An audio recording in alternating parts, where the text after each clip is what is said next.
Founded about 22 years ago with the mission of fostering entrepreneurship, as our tagline here states. And we do that through mentoring, programs like this. We do some element of funding also is done at the Thai platform. But specifically, it's all about helping entrepreneurs build their business, scale the business, get advice, get connected to potential customers, get product validation, and so on. With that, I'd like to bring our president, Venkatesh Shukla, to the stage here, and then we'll start off with the evening's event. Thanks so much for coming. Thank you, Raj. I have to make a quick announcement, and I want to introduce a guest and ask him to,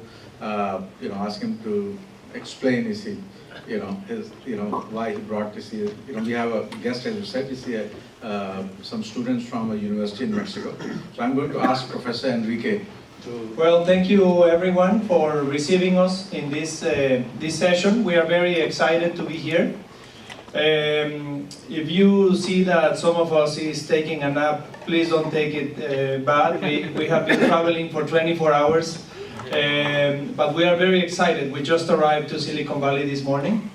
There's a group of 23 students from undergrad. Some of them are taking a program on entrepreneurship. So we have an undergrad program where they develop their own company. So they are very excited to be here and learn from the stories from you. Also some faculty. And so thank you for receiving us. How did you hear about Thai? We have a contact here in Silicon Valley, a Mexican contact, and she told us about this. So we said, yes, we want to go there. You are famous. Yes, you are. You are famous. We are looking for some volunteers in some key areas. One of the initiatives that we want to start is a monthly Thai magazine. It turns out that a lot of our members and charter members are thought leaders in various areas, and they want a platform to communicate to the 40,000 people that we have in our mailing list. So that's one motivation. The other one is that a lot of our members are looking for someone. They're looking for a co-founder. They're looking for somebody to hire. They're looking for something or the other that's going on, or they want to start an interest group. Somebody wanted to start a meetup on 3D printing or whatever. So that's the second purpose for doing this. And the third purpose is that we get a lot of requests from all over the world about having a presence in Silicon Valley and about helping them connect to people here in terms of either they're looking for an advisor, a board member, or an executive, or a co-founder, or nothing else but presence is here in the Valley.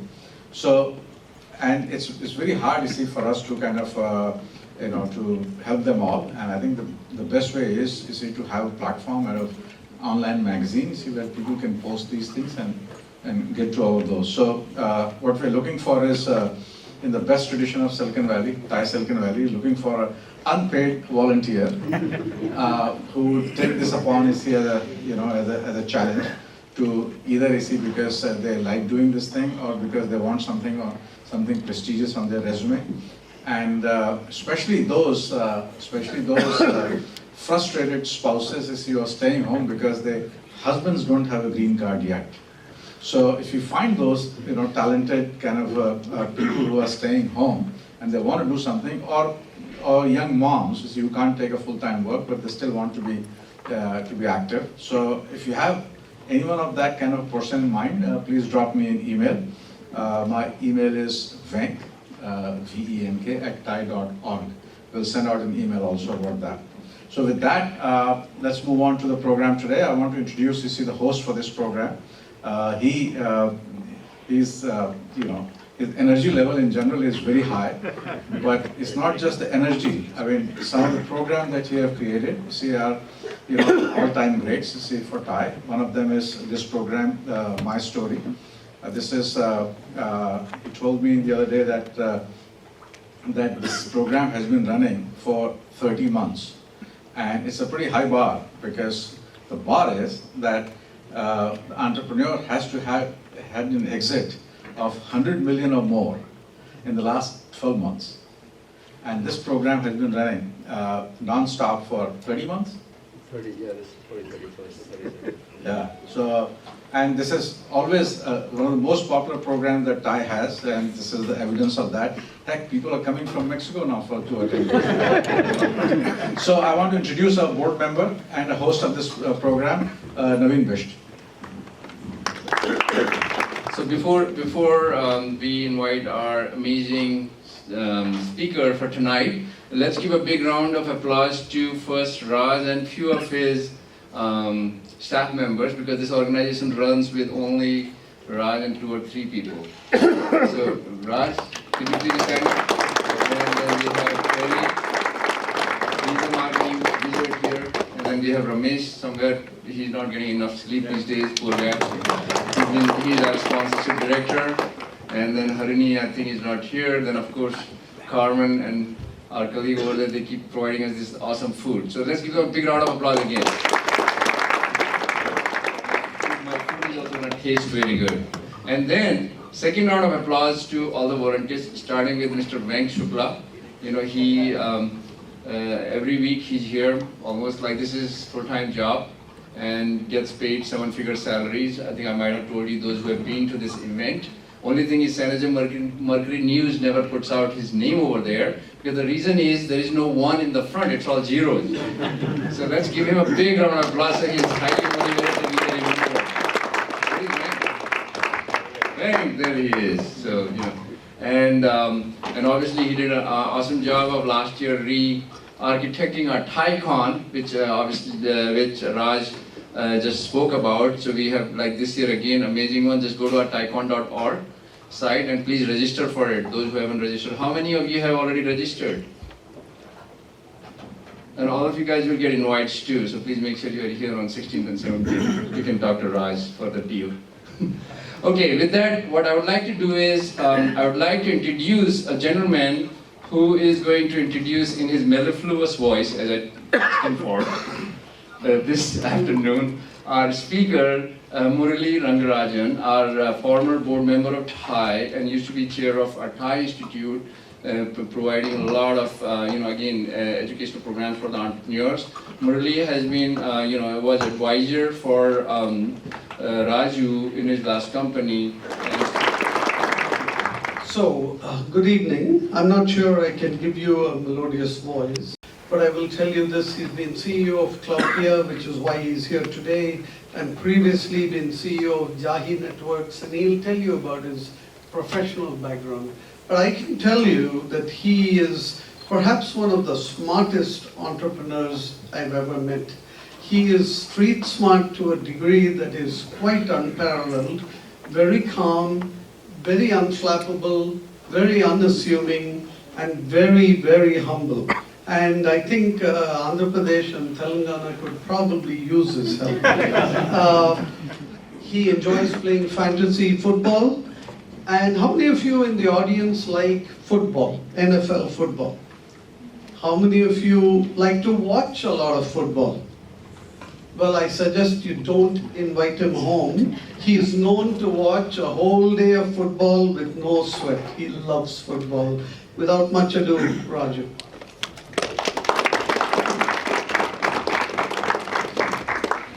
Thank you, Murali. And thanks everyone for coming here. It's such an honor to be here, and especially a lot of accomplished people. And I'm a newbie in a lot of respects. With so many people here talking is really an honor. So I just have a couple of slides just to talk about my personal background or professional background, and then kind of about Cloupia. Just a little bit of background about myself. So I did masters in telecommunications from IIT Kharagpur. I came to US in 1994. I used to work for a company called Wipro, in Bangalore. That was my first job. After a couple of years, after masters, after a couple of years, it at Wipro, obviously you have to try the US. First company I joined here was the Angerman Boss, UB Networks. It used to be pretty popular networking company before pretty much Cisco killed it. So it went out of existence, 2 years after that. I moved over from there to, where else? My mothership, the Cisco. I joined Cisco in 97. So pretty much I've been in and out of Cisco since 1997. Other than my startups, I never worked anywhere else. So, I somehow always had itch to do startups. I think when we joined the Wipro, first we saw the internet. Actually, when we did the masters, we didn't have any internet in the IIT Kharagpur. We saw the internet, we read the stories about, Infosys, founders starting from small, building the company. We heard about the, Microsoft, read a lot of stories about Microsoft. So we used to sit around in the weekends in the room and dream about, what if we build a company like that? That we used to spend a lot of time dreaming about things without really any purpose, with any direction or idea.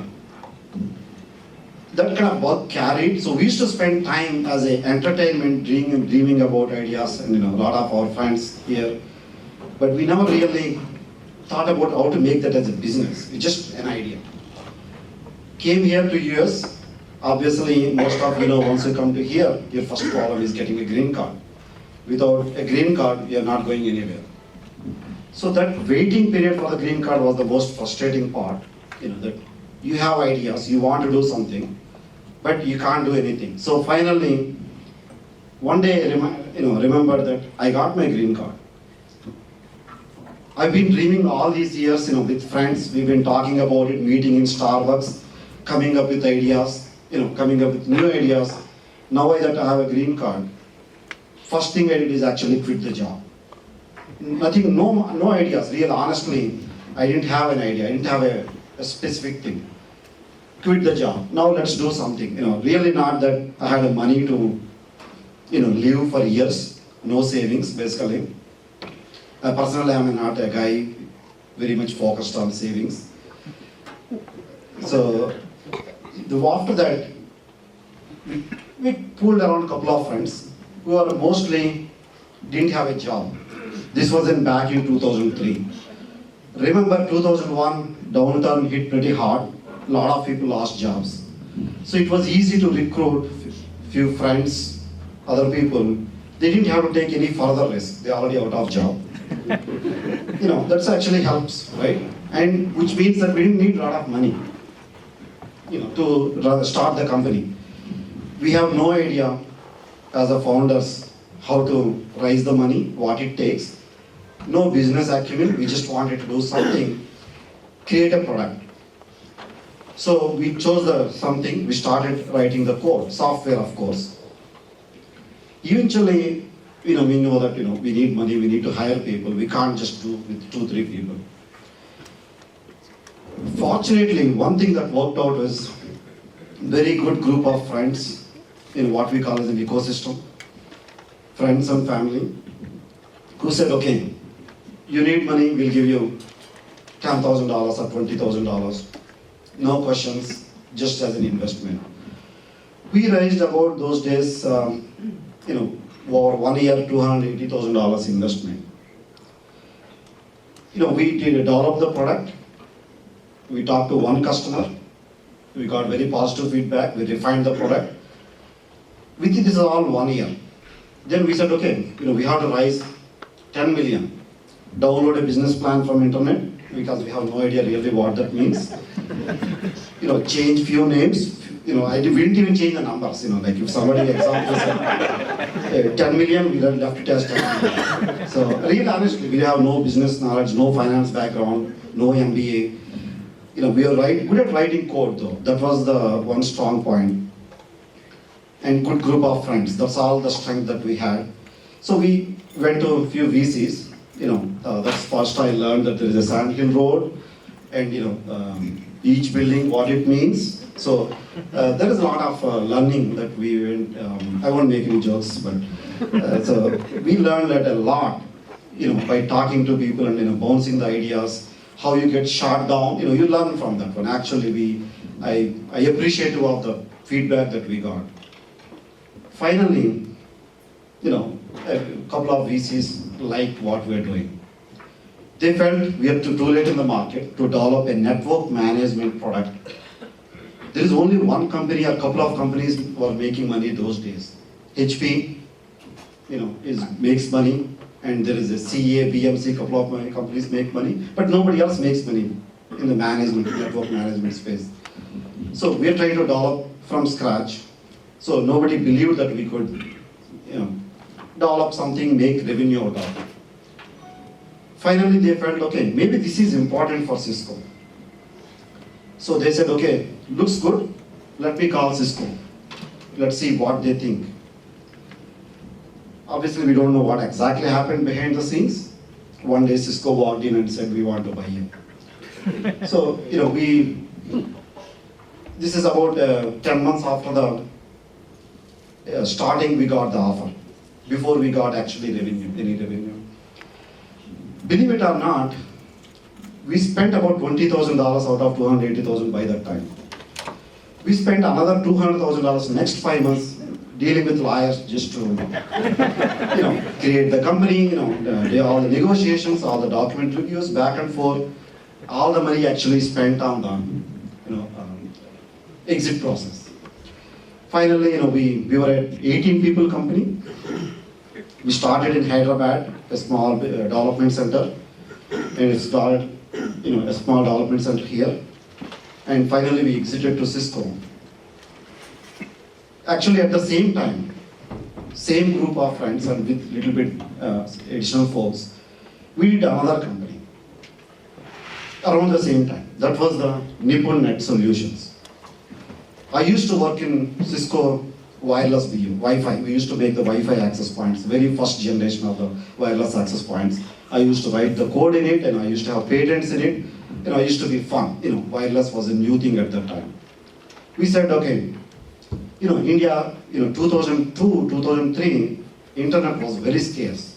You don't have broadband at all. We have dial-up modems. Maybe in metro cities, we had little bit of faster, high-speed internet. With some of the friends here, we said, what if we just take these access points, put up in Hyderabad or Bangalore, put a big antenna, not these small antennas, these microwave tower antennas. Why can't we just provide a 1 Mbps, 2 Mbps link anywhere we want? So we just funded about $10,000 investment, not much investment. We hired few microwave tower guys who knows how to go to the microwave tower and install stuff. Some business folks to do the business in India. So we actually tried, send to access points, a 10-kilometer distance. Link doesn't work in 10 kilometers that easily. It's requires a lot of tuning. But we did a lot of GPS calculations, everything, spent time with unskilled folks. Few folks have no idea what is IP address, what is Wi-Fi. But we got the link up. That was one of our happiest days. Maybe we can make a business model out of it. We did both the companies somewhat in parallel. So this is one experience on the building infrastructure, other experiences in the software. That was actually built all our confidence that we can actually build the infrastructure company. So we started selling that Wi-Fi links in state of Andhra Pradesh. Within 4 to 6 months later, state of Andhra Pradesh was our biggest customer. Those who don't know, Chandrababu Naidu was the chief minister.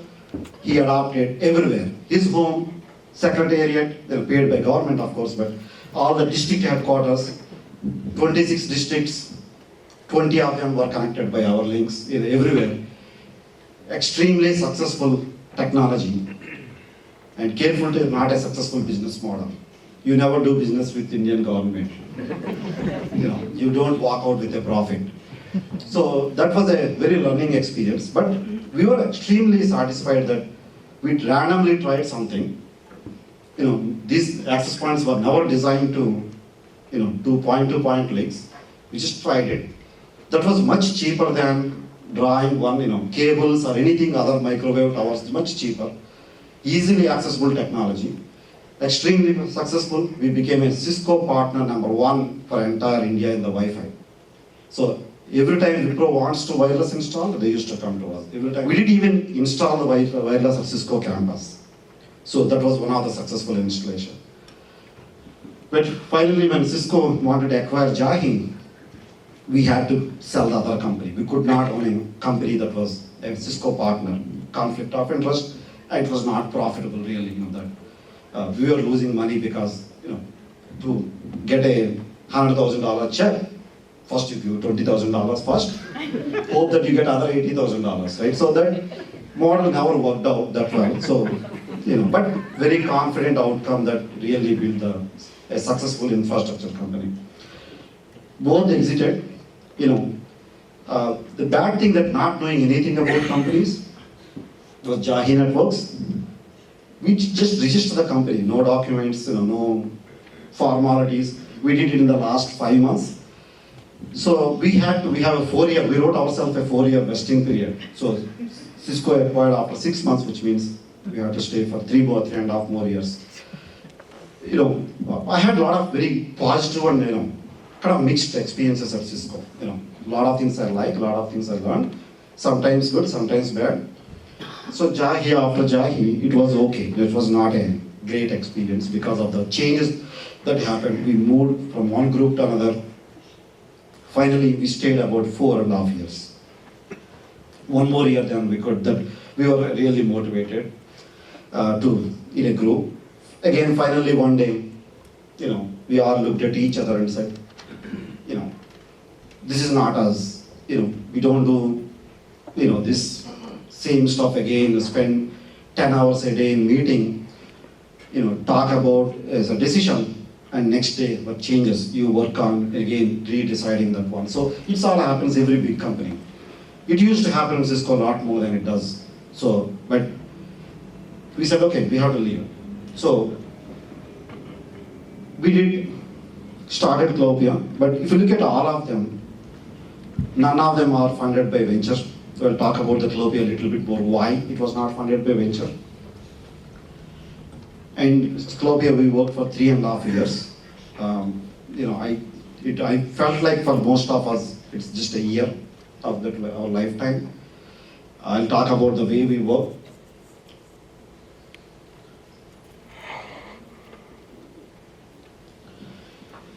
So again, Cloupia was founded by 5 engineers, quote unquote. The reason is, now we have done another company, still not really, I would not call myself a business guy.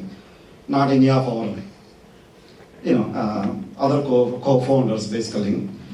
So this time it was a different group of co-founders, everybody else scattered around from other company. This is mostly actually a college group. We got together, and some of the colleagues like Raju Permacha and Kevin Lim. Raju Permacha is here. I'll talk about my co-founders a little bit, but we all got together and said, we are doing something in the cloud. That's the buzzword. Actually, we attended the Cloud Connect or something here. So we know that there is a Spaces cloud, and then we started. So I want to take a moment, talk about them. We have done the companies. There is no right way or wrong way. You can do different ways. A lot of people have ideas. Almost everybody has ideas to do companies. Okay. Sometimes a lot of them.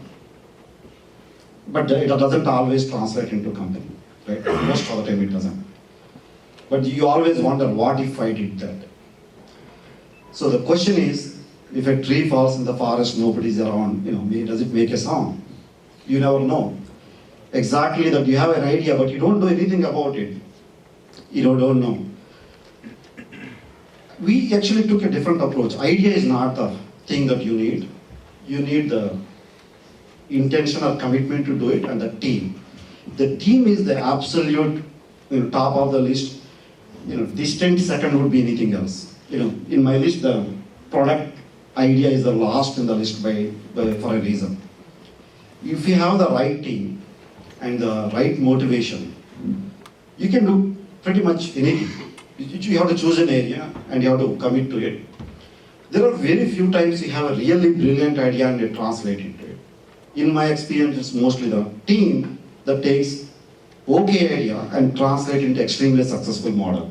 So we focused on the cohesiveness of the team. How we can all work together, not worry about getting the who is right, who is wrong.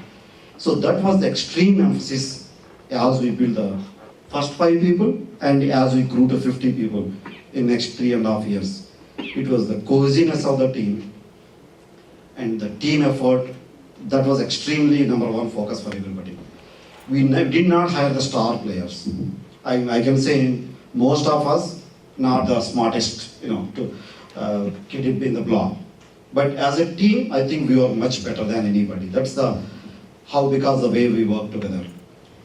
So a really great team. That was with all the team members that we added subsequently that worked with me in the past or knew me. We handpicked over the time, and that really worked out. Like Murali mentioned about the culture. We used to have this as a tagline in every slide, at least internally, even with the customers or every partner that we talk to, is the culture being the nimble, humble, and be strong. It doesn't rhyme, but still good, I guess. Nimble, obvious, right? You have a startup, you have to be extremely fast, extremely agile, adapt to the changes. Don't worry about, you have no religion with technology, no religion about anything. You have to get whatever is right, whatever the customers want. Humble is, mostly, I would say, we try to be humble, it's a little bit in our nature, but mostly, people actually support you well if you are humble, if you show some humbleness. Why be brash and make 10 enemies? Rather than be humble, not artificially, of course, where everybody looks to you and tries to help you. Even your competitors. We used to have a lot of competitors, and they used to be our biggest supporters because we never bragged about we are better than them, we have better capabilities. Until the right time, we always try to be humble with every approach that it makes it easy. It makes every interaction easy, and it naturally develops. You to be humble. At the same time, you have to be the best guy, in the field. You can't be the humble and weak. You have to be humble and strong. So that was our motto. We always reminded. Other part of the culture, fun mixed with work. That was absolutely true. For 3.5 years, most of us were not paid by design. At least some of us, we had a little bit of money this time, savings. Some of us didn't have savings. Most of us had only one working, our spouse did not work. We set no timelines. We can't set a schedule. We can't say, by 1 year you have to exit, or 2 years you have to exit. Unfortunately, my previous 2 companies set the wrong example for everybody. So everybody assumed, okay, we'll give 18 months, right? We'll just exit after that. I was extremely cautious, and everybody bought into that. So after 18 months passed, everybody settled down. Okay, we are in a long ride. There is no automatic switch and say, you exit. How did we do that without very little salary or lot of hard working hours? We used to come to work. Actually, our office was right here, walking distance from here. At 9 in the morning, most of us left work at 2 to 3 a.m. in the morning. Just go home, sleep. You may or may not see your kid, may or may not see your wife, by the time they all left. So 6 days a week. It's not, you should think of it as a sweatshop. No, it was actually extremely fun environment. We used to, 9 a.m. we used to gather around the coffee machine. We used to have a lot of fun there. And somebody plays some music or some comedy scenes on the YouTube while we're doing that. We used to, eat lunch together, order lunch, play cricket in the hallways, the cubes basically where you do the fielding and bat around. We used to spend a lot of time. Every aspect of it. Dinner was always together because we were all around. Go out, couple of drinks, go back to office. Now you take your India calls. We used to watch TV. We never told our spouses, but we used to watch TV, Seinfeld or something for an hour while we were working or developing some presentations until 2 a.m. Then we walk and go home. We did that for 6 days a week, almost 3.5 years. We never felt it was stressful. Because of the progress we made, because of the everybody was doing it, it never felt like a stress. We never had to take a break. Honestly, some of us took break forcefully, but we never took a break. One day I had to implement a policy that Wednesday everybody leaves by 5. Otherwise, it's too much stressful. We could not make that successful. Nobody left by 5.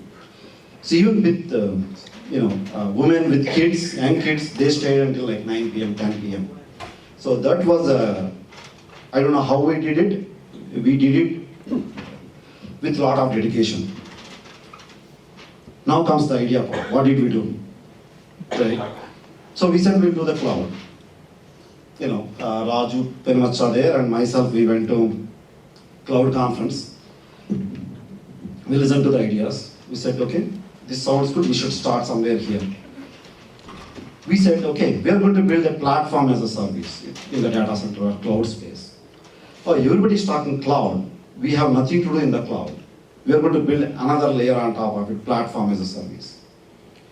So we started actually building the product for 6 months. We went to a lot of people, this is what we're doing.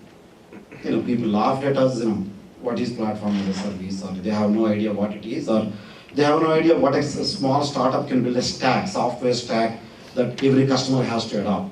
No venture funding by design at that time. So we said, okay, either we have to raise venture funding or we have to change the idea because this is not working. Then we realized that we didn't want to raise the venture funding. I talked to VCs, got some feedback. This time I said, I'm not going to raise the funding, at least another year later. This time we got registered, all the legal paperwork properly done. You learn your lessons.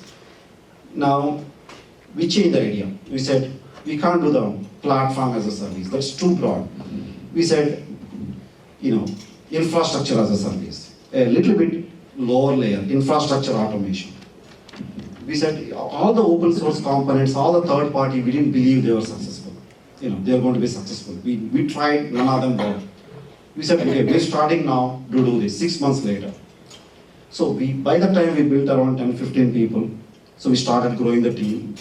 We said, okay, we are going to raise $1 million of friends and family. Good thing is we have no friends and family who can afford that. That was the important part of the ecosystem. Good thing is some of our friends and families benefited from previous company. Something they invested 10,000, they got a good return. Now they are ready to invest. So that helped to easily attract the investment, at least the $1 million. Then we kept building a lot of progress. One of the transformational stages in the company was going with the infrastructure as a service, then realizing that we need an anchor somewhere. We need somebody to support us. We are a small fish with, at that time, about 20 startups doing similarly what we are doing. And all the big companies were talking about it. VMware, Cisco, BMC, CA, every company is doing that one. We were never scared about the competition because on the surface everything looks same, deep dive, everything is different. So we said, okay, let's find an anchor. So we said, okay, Cisco at that time, late 2009, they got into server business. People who don't know, they got into something called Unified Computing System, UCS. That was a very bold decision by Cisco and surprised most of us. We said, okay, Cisco is getting into server business. They are new in this business. We are new in our business. How can we help each other? How can we leverage Cisco's strength and their newness in the server market? They will be hungry for partners. They are hungry for success. How can we help them? How can we help us? So we chose within our frame of our discussions, we chose that as let's start that one. So we started building the strategy around that one, not just on Cisco servers. That helped to get a lot of momentum. Cisco, fortunately for us, was extremely successful in server business, rapidly successful. From a company that just started into servers, now it's number 2 in the market, which is an amazing accomplishment. We actually benefited from that growth because now we are one of the company, or only one of the company, extremely focused on that story, that Cisco servers. We expanded much beyond that one. We do the entire data center automation, we do the compute, storage, network, we build the cloud, we have a lot of tools, a lot of software that written by most of the founders and employees. But the key difference is that we are attached to Cisco and customers identified as a strong Cisco partner, Cisco resellers identified as a strong Cisco partner. Then we said, okay, we'll choose however Cisco sells, we'll just copy that mechanism. We'll choose the same mechanism as Cisco.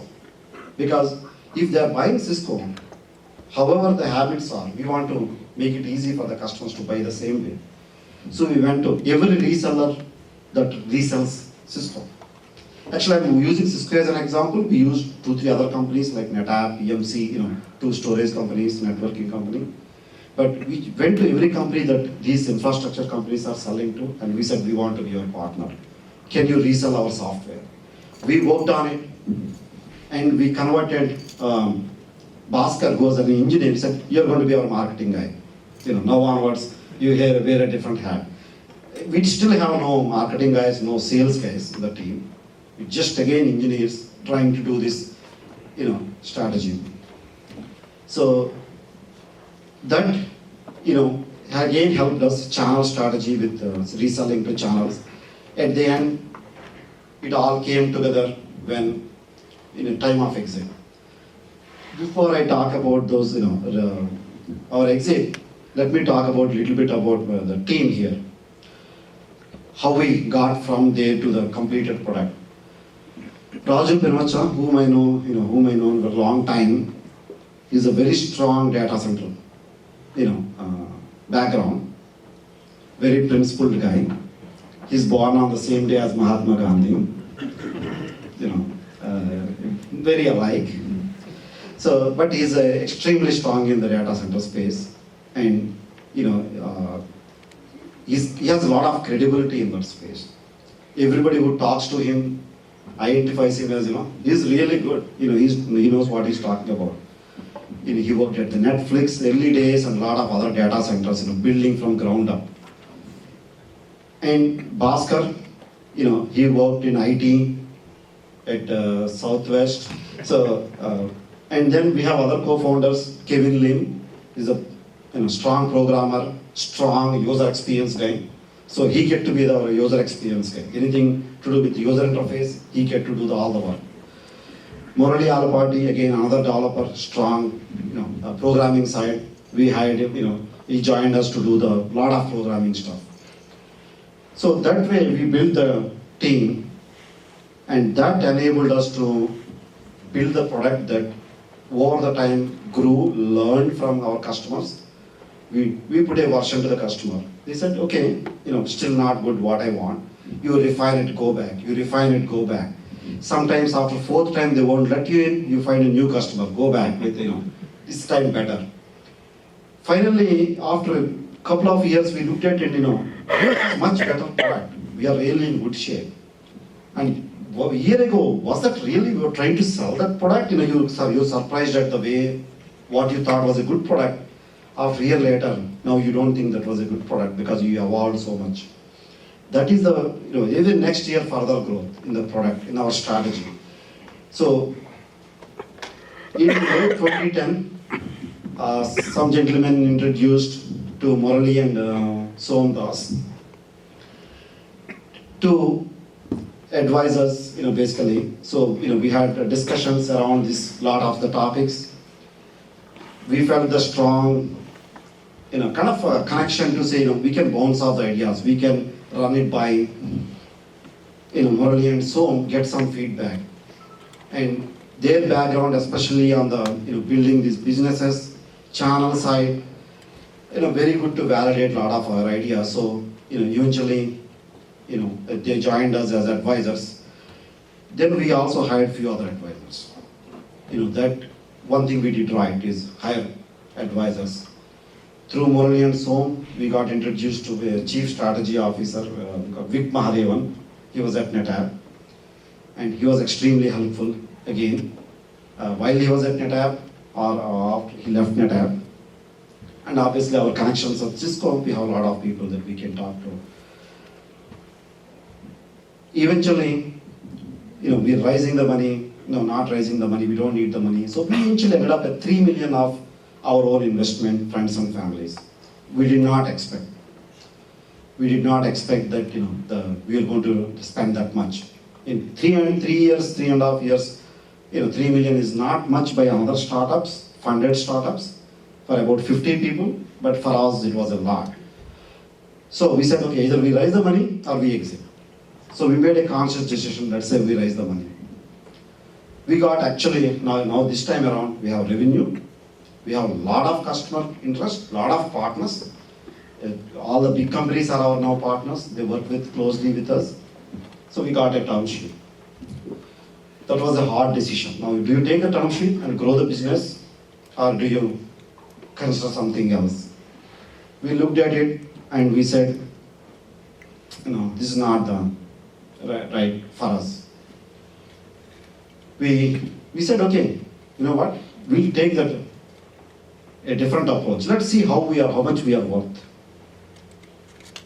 We said, okay, we called few companies that are working with us. We are for sale.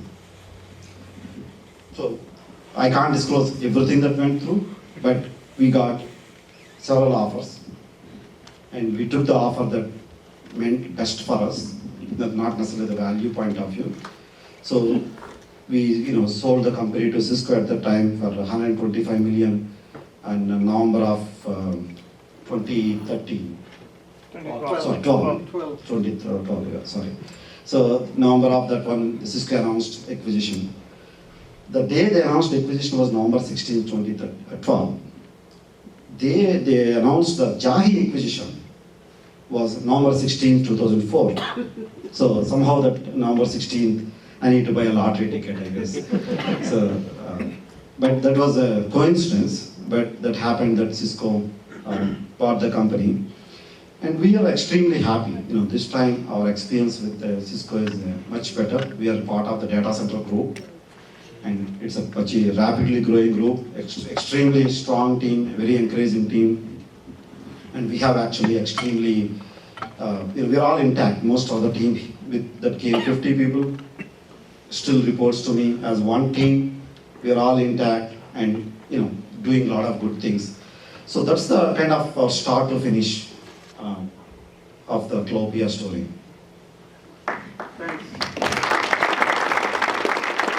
Thank you, Raju, for an amazing story, doing it not only one time, 2 times. So next time, if you need the secrets to selling to Cisco, please get hold of them.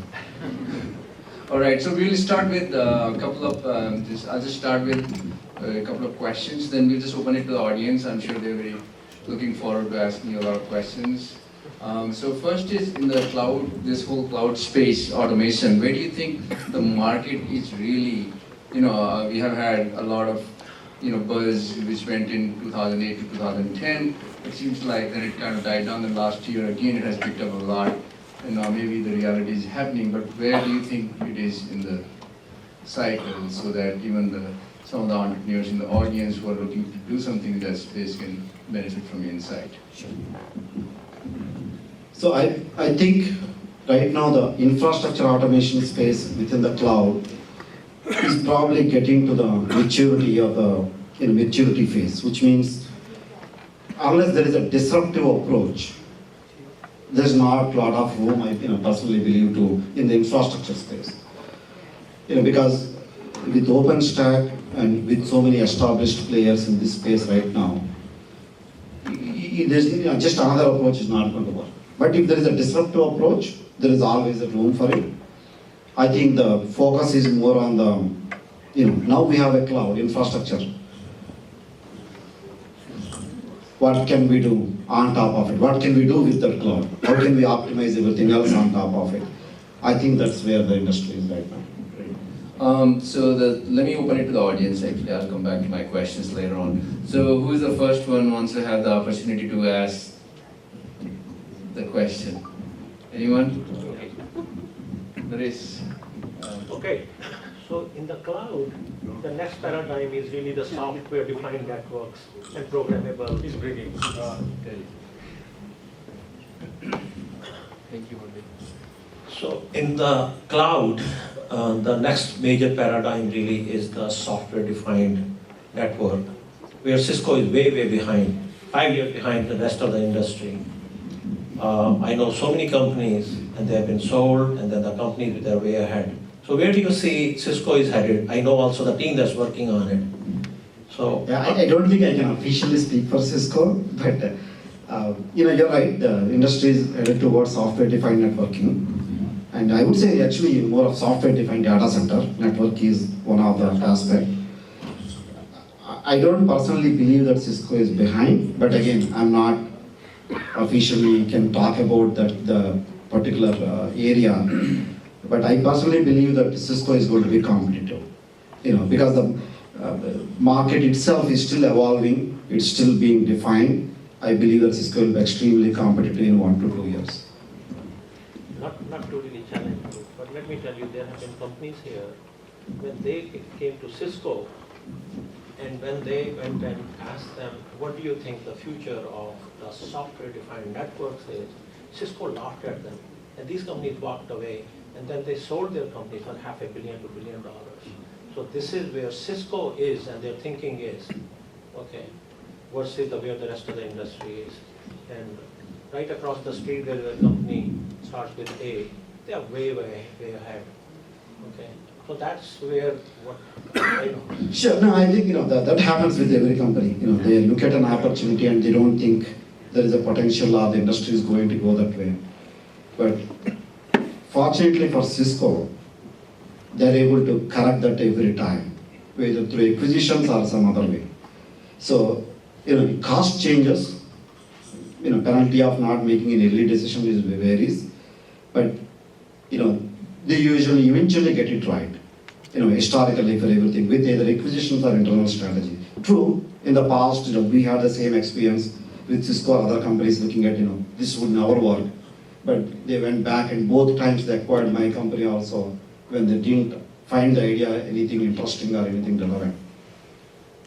But the Cisco has the money and the strength and actually the right people to make the decision at the right time eventually. So I believe that, yes, other people have gone ahead with open source version of the, networking that's creating a different and hardware also some cases, but I think, yeah, for only one time I doubted Cisco's ability was the servers, why they got into the servers. That was a bad decision. Even then they proved it wrong. And this time, we closely work with the SDN space as part of our solution. I'm quite confident that Cisco would come out right on the top at some point. Great.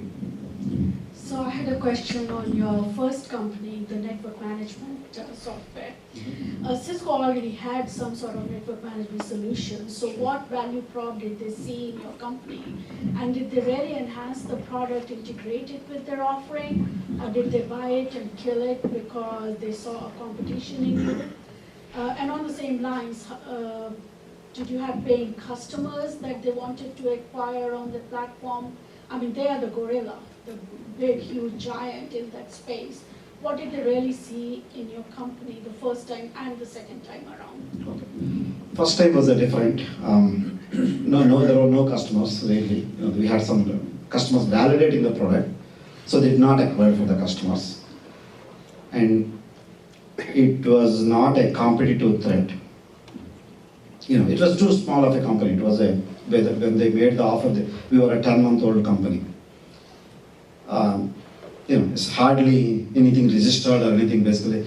Only thing we did, one thing right, is that wherever they had the network management group, we took our office right across the street. Our office was literally the Samsung building across the street. We just wanted to make it easy, to work with us. So we wanted to have a sign. If you want the network management the right way, make a right, wrong way, make a left. The other way, right? So we felt that we have a different way of doing unique value proposition. Why Cisco acquired?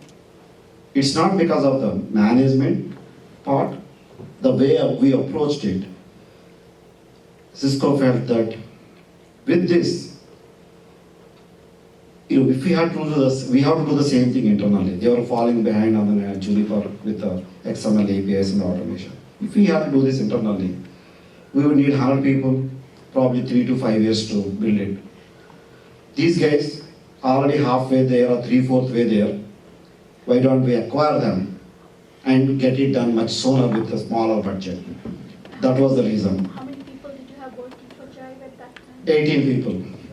18, just 18. So it was more of a technology acquisition, purely a technology acquisition. Team was small, good team, but very small team. And it was purely a technology acquisition. That, they have built the right technology initial starting point. They felt that they can take it. So they did not continue the product as it is, but eventually they merged into Cisco's core routing and switching platform.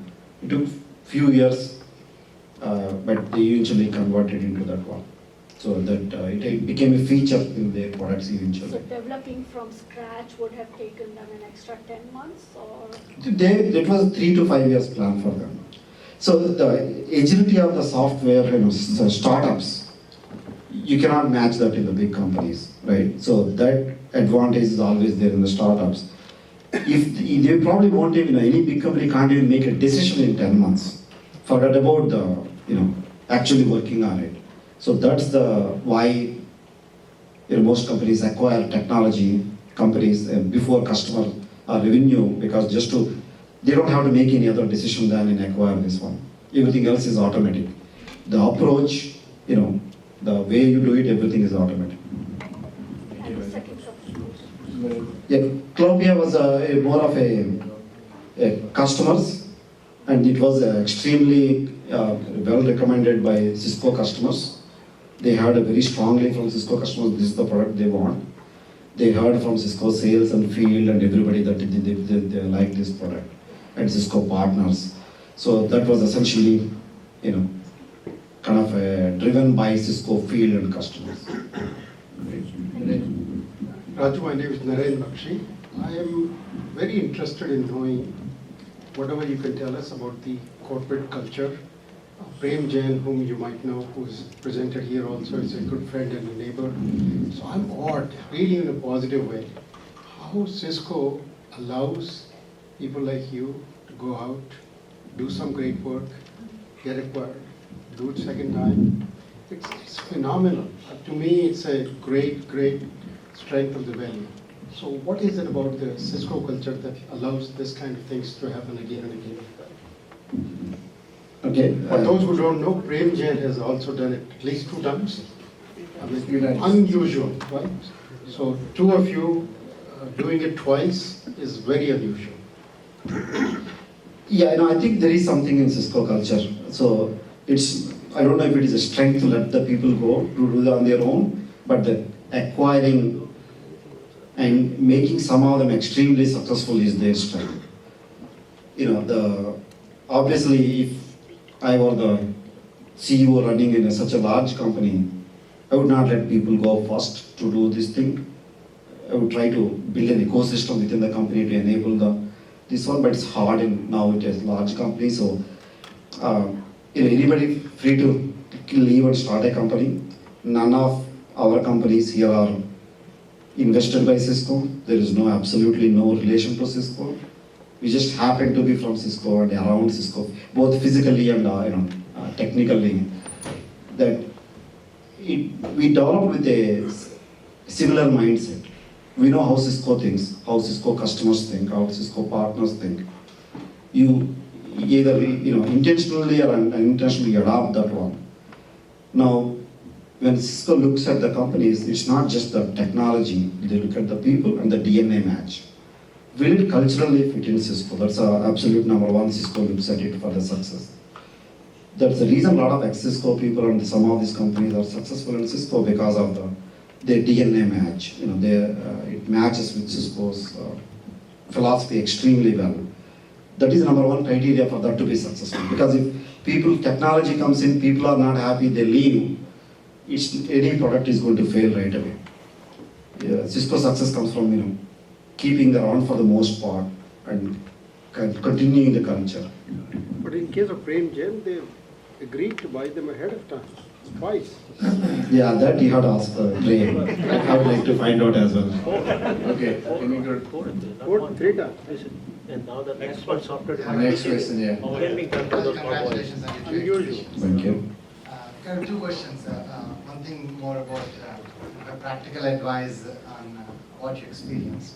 You kind of mentioned for the Cloupia, I think 3 million burn rate for 3 years. Can you share some ideas on what you kind of not do to kind of promote that burn rate? Okay. The other question is, any insights where you may have a near-death situation for the company or anything that would have tripped you around?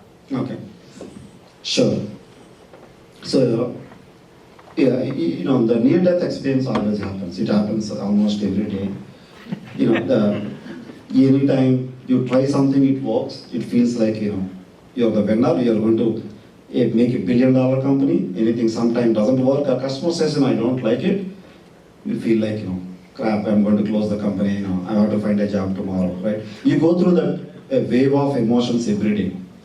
I think the challenge is to find that really, not get too excited, not to get demoralized, is the key to maintain that one. If you get too excited, you likely will get demoralized when things go wrong, and they will. So on the burn rate side, so there is no magic, it's just a simple math, right? We manage it by providing a very basic salary to everybody. It's case by case basis. Our interview is like, what is the minimum salary you can live with? And there's no right or wrong answer. If somebody needed more salary, we took them, and different compensation plan. With small salary, we gave them that. So, but key thing is, we found everything extremely cheap. Rent, right across from here, it's $1.10, $1.20. We go further a little bit, it's $2 basically. And both the times we got lucky with the rent. They had a bigger space than we need, but they didn't want to subdivide, said, okay, take the whole thing, but you can pay the rent to half, basically. It worked out. It allowed us to grow. Second part is that,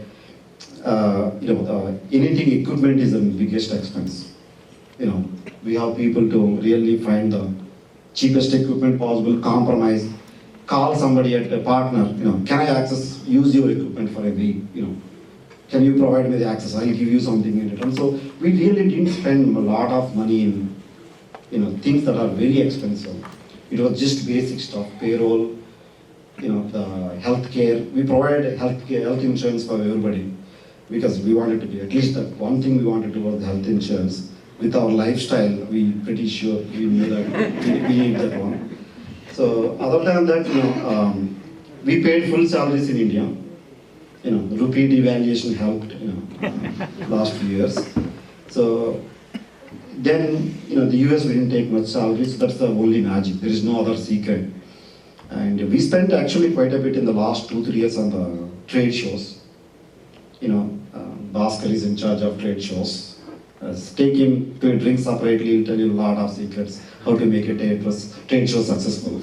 We had a lot of successful trade shows. That was the only marketing we ever did. No online marketing, no everything else, no promotions. Just go to a trade show, mostly Cisco trade shows, show up, do the demos, come back. Or VMware trade shows in some cases. That's all marketing we did. So with that kind of focus, not spending on the wrong. Other part is the I'll give you an example of one of our competitor. The company used to be called Ebicure. That's based on Europe. They were our competitor. They hated our guts. They got a lot of money, venture money. I think they probably vaguely remember 20 million or so funding. Now they're spending. They're hiring the top brass from everywhere. The chief marketing officer, chief legal officer, this everywhere is a top name. And they are gold sponsor, platinum sponsor for every trade show in the world, which costs $250,000 to $500,000, right, for each show. While we're doing the $5,000 one, just across them, but not such a big billboard or anything. So, and they used to, all the top brass used to make fun of Cloupia name. What kind of name is that, So we remember those people extremely well. So we actually said, okay, if you're going to make fun of name, we'll keep the name and we'll just, make it sticky to you. So year later, they ran out of money. The product never evolved. Whatever the money, whatever the product they had before 20 million, it probably got worse or little improvement. They spent everything on every top legal press and all the marketing and all these things. One day we go there, company page shows corporate lawyer, nothing else, no staff or anything, right? Which means that this one guy holding. Finally they sold it to a private equity, salvage the company. I don't know what happened after that. Maybe they got some more investment or restart the business. So they burned a lot of money on things that not needed for a startup. You should try to sell your product before you have a product. You get the name, but you lose the name so quickly from your customers that and it will be even harder to go back to those customers with a real product next time. So if you're doing in a bootstrap way, low money, spend it wisely. If you're a technology startup, your asset is the technology and product, not marketing. Right? If you're building a social, kind of product, that's a different thing. But that's why it's a key important factor. Okay, I have a question over here. While you were working on the project, I think the team was growing. How did you manage to select the people for your team? I mean, you have a scouting process or something similar? And the second question will be, what's the next challenge for you? Because it seems that you have a pretty amazing team right now, and Cloupia is already gone, let's say. So what's next for you? So the team selection process, yeah. So the team was very important for us. It was not just the top, nothing to do with the pedigree or nothing to do with the history. It was all about the strength, what kind of background, technical background they have, how they will fit with the team, and how they will accommodate the challenges, and the well balanced. So technology, Raju Penvachais are the strongest guys, so they have to pass the test first. Pretty hard to pass the test. If you were to hire me, I would have failed the test. So other way around was good. So then because most of the people that were hired here in India, either they were referrals or we knew them. That helped. We talked to them for a while. We understood it. It was not really an interview process or anything. It's more of a make sure are they right fit or not. So what happens next? Really we are enjoying life at Cisco. We are really having fun at a big company. I would say first time. I really don't enjoy big companies, but we are having fun at big company. Our success product is very successful at Cisco. Beyond our initial imaginations that we could. So we are very happy about it. So we are enjoying that one. We'll see what happens. Thank you. Hello. So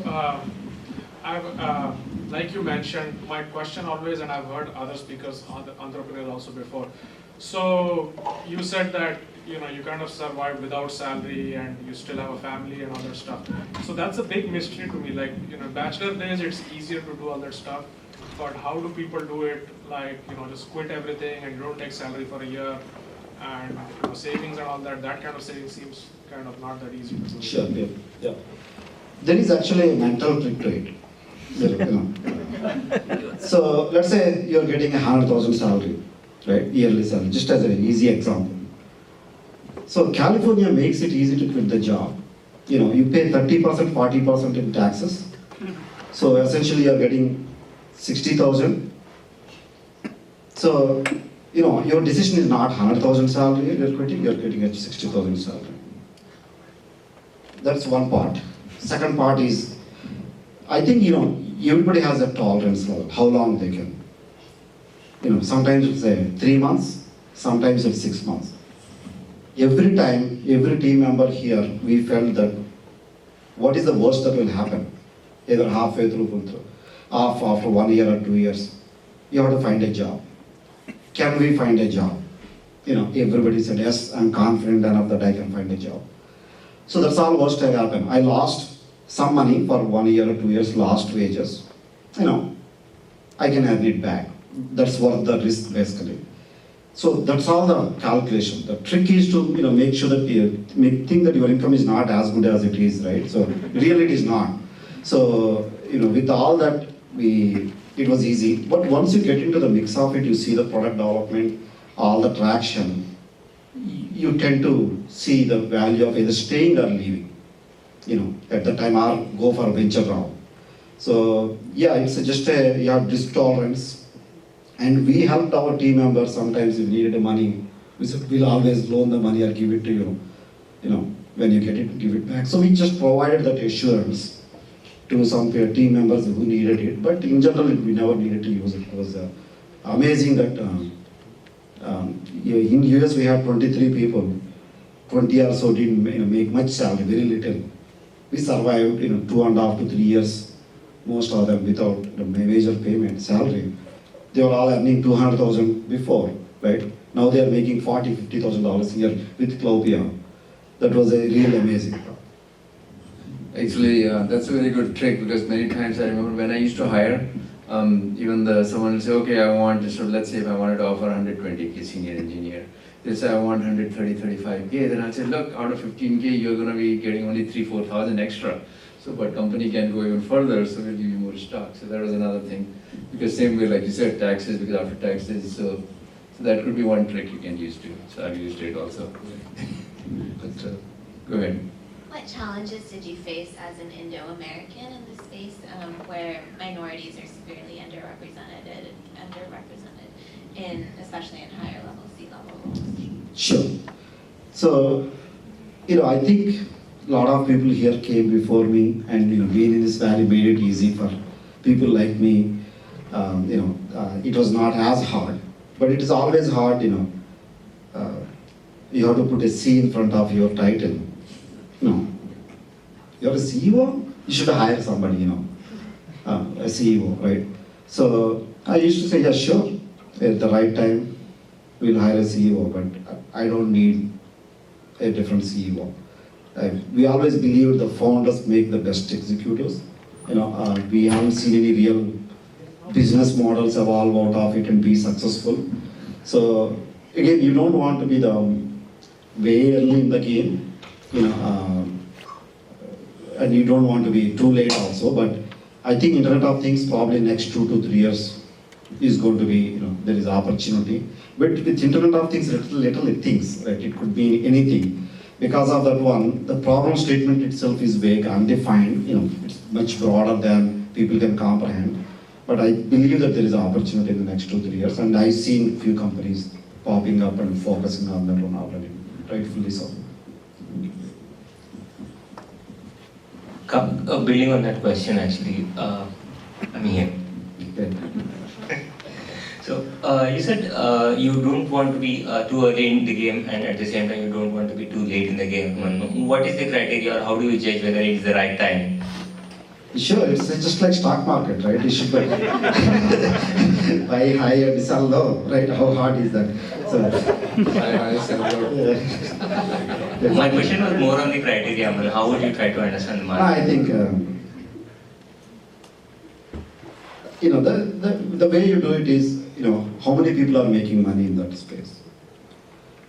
that will determine, what is the current success model, how mature it is, and how long they have been making money, and what are the number of startups, popping up. That is an indicator of what people think is going to go. But we should look at, who is making money in that space. If nobody is, then probably early.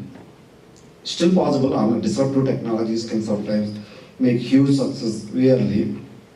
But you can look at what is the window, like successful business models versus number of startups, future indicator. That's a window that you can look at it. And we did a startup that we never launched my brother and myself and some of our friends in 1996, before we got the green card, that we have to do something in the XML. So every device in the world will have an XML API. That was damn early, basically. Why would I put a less than and greater than with around it? So nobody understood it. There is no XML parse and nothing, basically. But we had that idea, right? One of those ideas that it was just an idea. So obviously, if we had been tried 3 years later, before the dot-com bubble, it would have been successful. There were a lot of e-companies that are around that idea. Thank you. Next question. So can you, before anyone thinks of a question, can you suggest like any one particular, let's say you have to leave today and you have to start something so that someone can benefit out of it since you're enjoying life and Cisco. That's hard. I think it again, as I mentioned, it's not the ideas. Just quit, huh? Right. Just quit and do it. Jump it and see if you can swim or not. I can't swim, but normally I would not do that in the real water, but I would do that in the entrepreneurship. Entrepreneurship, I don't think there is, I don't know the real word, spelling or definition. I don't think it's talking about the ideas. It's about the, doing, right? Just taking on a new challenge and executing on it. But I don't think it's about the idea that you have, So I think the focus should not be on the idea. It should be an area. You should pick an area that's strong to you. You should try to play your natural strength. Pick a natural strength that is stronger to you, because something new learning, right? Sometimes you can, sometimes you can't. But if it is you're strong in area, try to pick an area in that one. See who is successful, who is not. Look at a window of opportunity, and then you should try jumping. So just to kind of sequel to what the gentleman over there asked, like in terms of opportunity, what would you do? If I noticed, like in both the companies, they were around management, right? So I mean, just one point I wanted to point out. If you look at both the companies, even though you can put any buzzword of PaaS, infrastructure as a service, it was around the expertise of their management of these devices or the things, if you think about it. So anyway, that's one thing I also reflect back many times people ask. They just think of another hype, okay, you're a network management person, you just want to start another Facebook, right? So that's the point I was trying to, even if you say IoT, maybe you can, if your expertise is on the management, I would say just go see how that can be leveraged. Maybe it puts into that buzzword, but you're kind of, absolutely perfect observation, because the first job in '94, joined Wipro, I was doing the management. So all the life until Cloupia, it was all about management, software, network management or device management. So, right, because of those reasons, I could see the problems, I could see the solutions in that space more clearly. So that's the wisdom from Raju.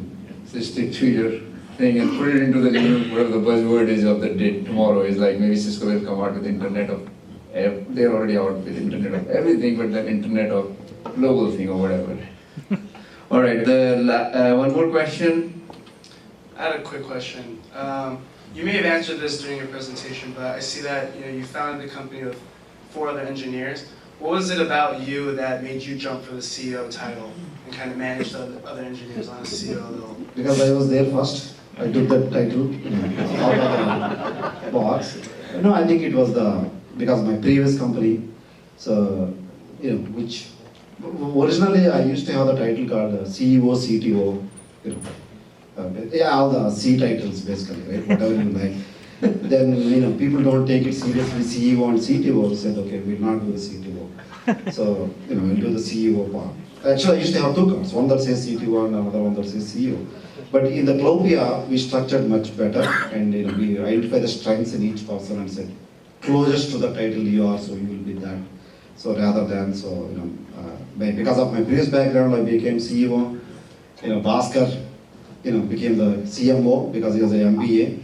And Raju Permacha, extremely strong in technology, so he became the CTO. So, yeah. And then if you look into your spam filter, you can get Vista print $2, 250 cards, right? And put whatever title you want, right? Okay, anyone else? Any more? Last question? How about from our friends from Mexico? Any question? Raju understands Spanish also, in case you want to speak in Spanish. All right, so what, okay. All right, go ahead. Hi, I want to ask, what's the background behind starting every new project? I mean, you have started 3 projects and all of them have been successful, but do you do it for the money, for doing a new project, for building something for you? I know, what do you think should be the thinking behind that entrepreneurship? So I think the people never believe it if it is not for money, right? But that can't be the only reason. Money is always the important criteria. Otherwise, we have a idea, not a business. So money has to be the forefront of all the thinking, but you have to do it for your personal satisfaction or passion. That should be the one driving it. And you aim for the money with that passion. Rather than just do it for the money, you make all the wrong reasons and the wrong decisions. You tend to react too quickly to money losses and bad business days. So you should be driven by a passion. But if you don't build around money, it's not a business. People don't join you, it's hard to attract other team members. Nobody will invest in that one. So it will be like a lab experiment, right? So that's the difference between a business and an idea. I have a last question from your founders. What is one thing which used to irritate you guys about him? I mean, everyone asks all the good questions. How about that? Now this is your opportunity. I didn't tell Raju for that I was going to put him on the spot. So we'll start with Bhaskar, then we'll go to, or Murali left. So we'll go to Raju. Oh, right. If it is the irritation, maybe Raju needs to. Did you hear the question? The question is, I said, what was one thing which used to irritate you guys about him all 3.5 years? And that till 2 o'clock in the morning. If it was irritation, we wouldn't have been there for. No, but see all the good things you're going to say. I knew that. I can tell what irritated me. We'll get to that too, so we'll give you opportunity also. I can tell his perspective from. What was the question? Okay, Raju is going to tell you the question now. What irritated you most about me? I know the answer. It was not my Cloupia days. It was what? It was not my Cloupia days. Okay. I always gave him a hard time for one thing. He was the one who introduced me to join Cisco in my first job, which I hated the most. Okay. In my whole career. That's a mild one. How about Bhaskar? I don't know. We had too much fun. I mean, maybe we're having too much fun.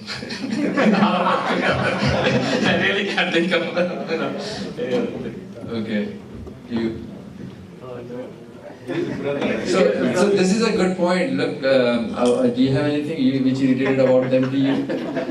Because as a CEO, sometimes things irritate, right? No, actually, no. Really, honestly, we didn't have absolutely not a single moment of unhappiness or any rupture. Very hard to find any instant. So, just wanted to talk about a little bit. My brother is also here.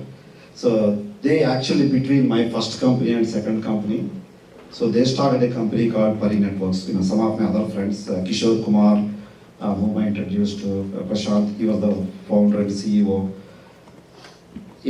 They exactly followed our model, and they sold to Cisco. And basically, so that now they're doing the next company. So let's see what happens. So there are two, just for the audience, or for some of our aspiring entrepreneurs who are there, young ones. So you see, these guys sold the company about a year and a half ago, right? They don't seem to be saying anything irritated. So that's one thing you have to look for, that you're still having fun with the team you create or work with. And then second thing is follow the model of selling to Cisco for that. So now with that we are going to close our meeting. But Raju, thanks a lot. Let's give him a big round of applause for sharing. Here, please feel free to give all the wisdom how you can line up your companies for Cisco. And as soon as I think... I want to say something. To be fair to the team and to Raju and to Cloupia, they didn't actually Oh, thank you. They didn't actually set up the company like they were going to sell to Cisco. That's why they sold to Cisco. They sold the company, they built the company like they were going to sell to NetApp or to Dell or to whoever else that you can think of. And they became vital to EMC and to NetApp, etc. And a horse race started. And Cisco knows them, so that's the first card. Looks like that's the $1 million advice you got from it. He didn't get paid either. I can just see the remnants of Murli over there in that advice. While he strategically positioned it for NetApp. All right, let's give another round of applause. Thank you.